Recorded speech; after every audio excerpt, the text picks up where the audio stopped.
IAS उनके क्या fan मुझे घर आने वाले हैं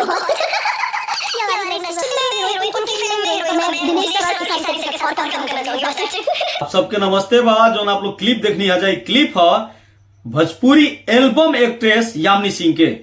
आज ही एक भोजपुरी चैनल पर अपन इंटरव्यू देले बड़ी।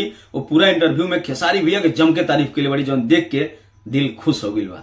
लेकिन मैटर ई नहीं है, आपकी तारीफ करे के चाहिए, बहुत ज्यादा करे के चाहिए, कोनो दिक्कत नहीं है। लेकिन जैसे ही न्यूज रिपोर्टर इनका से पूछला सा कि का भविष्य में पवन सिंह के साथ आपके देखे के मिली, एक चीज आप लोग के बता दिए जा कि ना ही कभी पवन सिंह से मिलल बड़ी यामिनी सिंह, और ना ही कोनो इनकर गाना पवन सिंह के इनका साथ में बा, ना ही कोनो पवन सिंह के फिल्म इनका साथ में बा।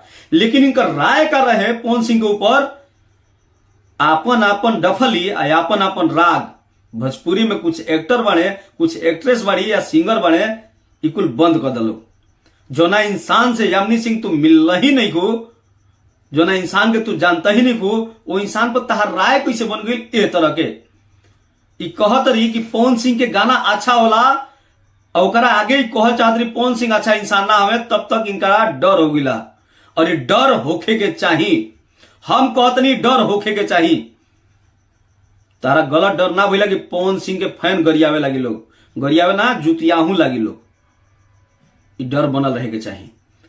अब ये कहत रही कि पवन सिंह के साथ हम काम करना नहीं चाहेंगे, डायरेक्ट ना कहलिया।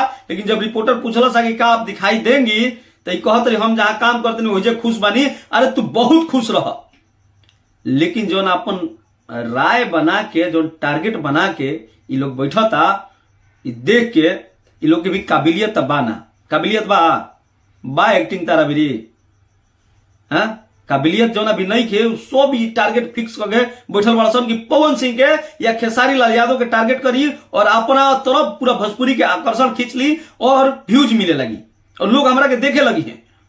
और हम मेन मीडिया में आजी, यानी भोजपुरी के जो चैनल बा, मेन मीडिया ये नेशनल मीडिया नहीं, लेकिन भोजपुरी के जो चैनल बा हमारे चर्चा होके लगी। तो कुल कई बंद कर दलो।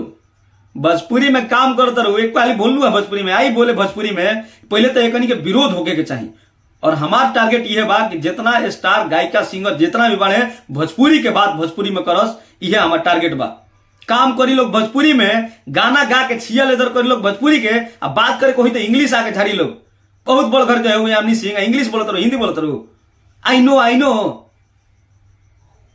भोजपुरी बोले में शर्म लागता,